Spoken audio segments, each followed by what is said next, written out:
کیونکہ میرے جیسے گھومنے پھرنے کے شوقین آدمی کا اگلے دن دفتر میں جانا اسے عجیب لگا۔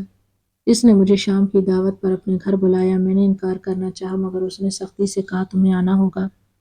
ویسے بھی شادی کے اگلے دن کون دفتر جاتا ہے، تم ہنی مون پر بھی نہیں گئے، کم از کم اپنی بیوی کو میرے گھر دعوت پر لے آؤ۔ دوست کی بات مان کر شام کو میں بیوی کو لے کر اس کے گھر گیا۔ اس نے جیسے ہی میری بیوی کا چہرہ دیکھا میری حالت سمجھ گیا کہ میرا چہرہ کیوں اترا رہنے لگا ہے۔ اس کے گھر والوں نے طرح طرح کے کھانے پکائے ہوئے تھے، وہ سب مجھے اپنے گھر کا فرض سمجھ رہے تھے، حالانکہ میں پہلی بار ان کے گھر گیا تھا۔ جب کھانے کا حکم ہوا تو کیونکہ اس کی چھوٹی بہن ڈائننگ ٹیبل پر کھانا لگا رہی تھی، میں اسے دیکھ کر اپنی نظریں پلٹنا ہی بھول گیا۔ بے شک وہ بے حد حسین تھی، ایسا لگتا تھا جیسے کسی پرستان سے اتر کر آئی ہو۔ اس کا متناسب سراپا گھنگریالے بال اور سرخ و سفید رنگت میرا دل و دماغ پر چھا گئی تھی۔ بالکل ایسی ہی لڑکی تو میں اپنی دلہن کے روپ میں دیکھنا چاہتا تھا۔ میری گہری نظریں محسوس کر کے جب اس نے بھی مجھے پلٹ کر دیکھا تو اس کے چہرے پر شرم کی لالی دوڑ گئی۔ میرا دل مچل اٹھا۔ میں نے دل ہی دل میں فیصلہ کر لیا کہ ہر حال میں اسے اپنی بیوی بنا کر رہوں گا۔ ایک لمحے کو میں نے اپنی پہلی بیوی پر نظر ڈالی جسے میں بدصورت کہہ کر پہلے ہی دل سے نکال چکا تھا اور سائن کے گھر سے واپسی پر طے کر لیا تھا کہ جلد ہی اپنے دوست سے اس کی بہن کا رشتہ مانگوں گا۔ میں نے زیادہ دیر نہیں لگائی، اگلے ہی دن اپنی خواہش اپنے دوست کے سامنے رکھ دی۔ پہلے پہل وہ حیران ہوا اور بولا کاشف ابھی تو تمہاری شادی کو چند دن ہوئے ہیں۔ میں نے اسے سمجھایا وہ میرے والدین کی پسند تھی، جبکہ میں اپنی پسند سے ایک حسین سی لڑکی سے شادی کرنا چاہتا ہوں، اور پھر مجھے تمہاری بہن سے محبت ہو گئی ہے۔ یقین جانو میں اسے دنیا کی ہر خوشی دوں گا۔ میری بات سن کر وہ سوچ میں پڑ گیا، مگر میرے مرتبے، دولت کی چمک اور شان و شوکت دیکھ کر وہ اپنی بہن کا رشتہ دینے پر راضی ہو گیا۔ میں بے حد خوش تھا۔ جب اپنی دوسری شادی کی خبر ماں کو دی تو وہ حیران ہونے کے بجائے فوراً مان گئی اور بولی بیٹا دوسری شادی تمہارا حق ہے، اگر پہلی بیوی نے اجازت دے دی تو مجھے کوئی اعتراض نہیں ہوگا۔ مگر ابا خوش نہ تھے اور سخت اعتراض کرنے لگے، مگر میں نے کسی کے پرواہ نہ کی اور ایک ہفتے بعد ہی سمیہ کو بیاہ کر اپنے گھر لے آیا۔ میری پہلی بیوی نے اسے دیکھ کر لمحہ بھر کے لیے خود کو روک لیا، مگر پھر خاموشی سے آگے بڑھ گئی۔ میں نے الماری سے اس کے کپڑے نکال کر صوفے پر ڈالے اور صاف کہہ دیا اس کمرے میں سبیہ رہے گی، تم یہ اپنے کمرے میں لے کے جا۔ پھر اسٹور روم میں میری بات سن کر وہ خاموش رہی، مگر اس کی آنکھوں میں آنسو جھلملانے لگے اور پھر اس نے اسٹور روم کو ہی اپنا ٹھکانہ بنا لیا۔ ماں دن بھر اسے گھر کے سارے کام کرواتی، ذرا سی غلطی پر اسے سخت مارتی۔ میں ماں کا یہ رویہ دیکھ کر چونکتا ضرور تھا، مگر مجھے کوئی فرق نہ پڑتا تھا کیونکہ بدصورت بیوی میں میری دلچسپی ہی نہ تھی۔ میں تو سمیہ کے ساتھ خوش تھا، جو جدید فیشن کی لڑکی تھی، حسین تھی اور دلکش لباس پہنتی تھی۔ اسے گھر کے کام کی ضرورت نہ تھی کیونکہ سب کام میری پہلی بیوی سنبھالتی تھی۔ پھر میں سمیہ کو لے کر ہنی مون پر چلا گیا اور واپسی پر پتہ چلا کہ وہ ماں بننے والی ہے۔ میری خوشی کی انتہا نہ رہی، زندگی مکمل لگنے لگی۔ بس دل کے کسی کونے میں پہلی بیوی کی حالت کا خیال ایک کانٹے کی طرح چبھنے لگا تھا۔ کتنی مارے کھا کر، کتنے طعنے سہ کر بھی اس کے لبوں سے ایک شکوہ تک نہیں نکلتا تھا، اور یہی خاموشی میرے دل پر بوجھ ڈالنے لگی۔ پھر ایک رات جو کچھ میں نے دیکھا، اسے دیکھ کر میرے ضبط کے بندھن ٹوٹ گئے۔ میں پھوٹ پھوٹ کر رونے لگا۔ میرے رونے کی آواز سن کر بچہ جاگ کر رونے لگا۔ میں نے سمیہ کو اٹھا کر بچے کی طرف متوجہ کرنا چاہا، مگر وہ کروٹ بدل کر سو گئی۔ حسین تو تھی مگر سگڑاپا ذرا نہ تھا۔ اپنے بچے کو گود میں لے کر سلایا۔ میں نے دیکھا جہاں میری بدصورت بیوی زاروں قدار روتے ہوئے اللہ سے شکایت کر رہی تھی، مگر اب منظر الگ تھا۔ اب میں نے جو دیکھا اس پر میرا یقین کرنے کو دل نہیں چاہ رہا تھا، مگر یہ سچائی تھی۔ میری ماں میری بیوی کو زور زور سے لاتیں مار رہی تھی، کہہ رہی تھی دیکھا تیری ماں نے جو کچھ میرے ساتھ کیا تھا، میں نے اس کا کیسا بدلہ لیا۔ مجھے پہلے ہی اندازہ تھا میرا بیٹا تجھے کبھی بھی منہ نہیں لگائے گا، اس لیے میں نے جان بوجھ کر یہ شادی کروائی تاکہ تجھے اذیت ملے۔ میرا بدلہ پورا ہو تو کسی کچرے کی طرح اس گھر میں پڑی رہتی ہے۔ تیری ماں کو دکھ سہنا پڑتا ہے تو مجھے سکون ملتا ہے۔ اس وقت آدھی رات کو جائے نماز بچھا کر کیا ثابت کرنا چاہتی ہے؟ چل اٹھ، میرے لیے دودھ گرم کر کے لا۔ اتنا کہہ کر میری ماں نے اسے ایک اور زوردار لات ماری۔ میری بیوی خاموشی سے آنسو بہاتی ہوئی اٹھ کھڑی ہوئی۔ ماں کی بات سن کر مجھ پر تو جیسے آسمان ٹوٹ پڑا۔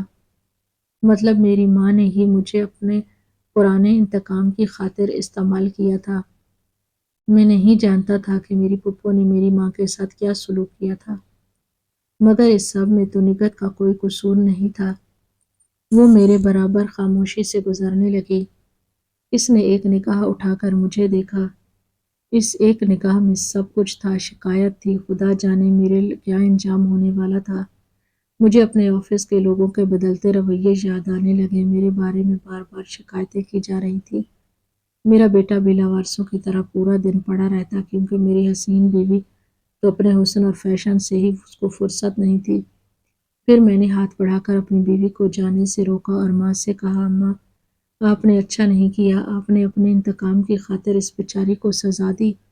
اگر مجھے حقیقت کا پہلے علم ہو جاتا تو میں ایسا کبھی نہ ہونے دیتا۔ آج سے میں آپ کو بالکل بھی اجازت نہیں دوں گا کہ آپ میری بیوی پر کسی قسم کا ظلم کریں، اور اس گھر میں میری بیوی کی حیثیت سے آئی ہے، اور آج سے میں اسے اپنی بیوی کا درجہ دے رہا ہوں۔ میری بات سن کر میری ماں گڑبڑا گئی اور میری بیوی کے چہرے پر ایک روشنی سی آ گئی۔ پھر میں نے سمیہ کو بھی کہہ دیا کہ آج سے اس کو اس کا حق ملے گا، جس پر پہلے تو اس نے خوب واویلا کیا، مگر جب اسے میری دولت ہاتھ سے جاتی نظر آئی تو وہ خاموش ہو گئی۔ اب میرے دل سے سارا بوجھ اتر چکا تھا، کیونکہ میں نے انصاف کرنا سیکھ لیا تھا۔